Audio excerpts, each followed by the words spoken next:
Welcome to Almost Dr. Armas. If you're new to this channel, thank you for checking it out, and if you're already a subscriber, thanks for being back again. In this YouTube channel, I talk about my life as a PhD student in clinical psychology and bring you information about the mental health field. In today's video, I'm going to be sharing my #1 tip for staying organized if you're applying to graduate school. In order to do that, the format of today's video is going to be a little bit different, but I promise you'll still enjoy it. Okay, so here is the Grad program Google Sheet that I used to stay organized while I was applying to programs. There are lots of columns and a lot of information that you could enter here as you find it on the website for the programs that you'll be applying to. I'm going to go through how you would fill out all this information.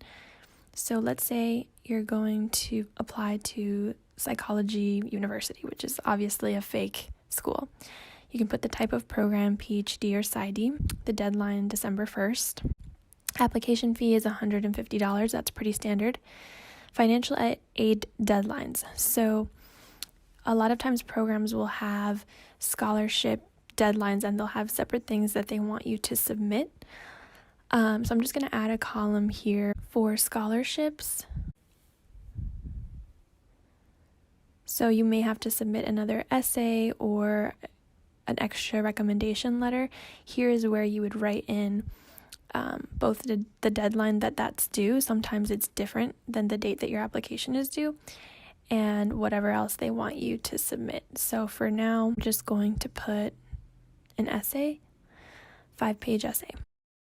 So GRE cutoff. So not all schools do this, which is why you don't need to fill out this column if it's not applicable to you, but some programs use GRE scores as a way to filter because they get so many applications, and it goes by quant, verbal, and writing scores. So I'm just going to leave that blank for now. The GRE code is a 4-digit number that you will enter after you take the GRE to send it to the school. Every school has a 4-digit code. Number of rec letters, 3. Writing samples or supplemental materials. So some programs will want a sample lab paper or a sample review paper. You'll put that there. Personal statement will probably always be yes.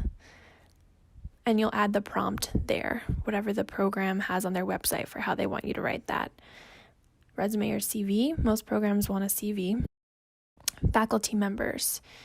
So you should have at least 2 to 3 people that you're interested in working with at a given program. So for now, I'm just going to put Dr. John Smith and Dr. Mary Jones.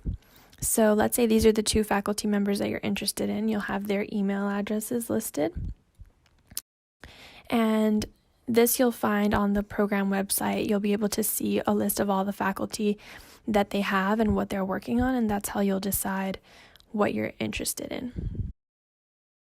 You'll also want to include the name of their lab, any grants, or any other activities that they have going on in their lab, their main projects. So let's say Dr. John Smith is working on trauma and immigrants. Dr. Mary Jones is working on trauma in the LGBTQ community. So you want to make sure that you have this here so that you remember who's who when you're applying. Most personal statements will have you put the name of the faculty member you're interested in. Another thing is nice to see is the money that they have coming in. If you're going to a program where you're working directly under one faculty member for 5 years, you want to double check if they're grant funded. If you're not going to a program that takes that model, then you're fine. So here you would add their research area. Obviously, if you're interested in trauma, the people that you have on your list will also be interested in trauma. Both of these have a trauma emphasis, and then you'll have questions about the program. So, for example, one thing you might be interested in is the APA internship match rate. So what percentage of students get matched to an APA accredited internship?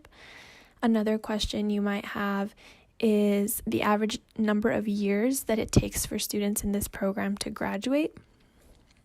Is it 5 years? Is it 6? Is it 7? On average, how long does it take students at this school to finish? So that's everything. It's a lot of information and it seems overwhelming at first, but this is super helpful and I really relied on this spreadsheet. You can organize it in a number of ways. You can go by school preference. So you can put your top schools at the top and your other schools at the bottom, whatever your favorites are. You could also organize it by deadline. So some schools have the applications due December 1st, others December 15th. So in general, this is the way that I stayed organized, and I also love that you can share it with any faculty that you are working with, whether they're a letter of recommendation writer or they're a mentor who is helping you out. You can share this spreadsheet with them and they can help you stay on track, so that's great too. So that is it. That is my number one tip for staying organized while you're applying to graduate school.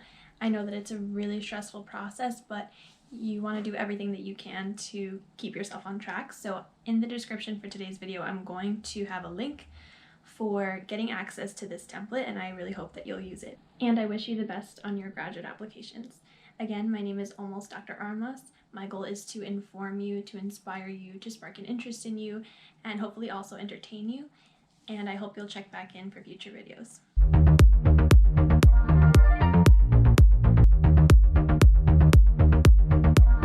In order to do that, the format of today's video is going to be a different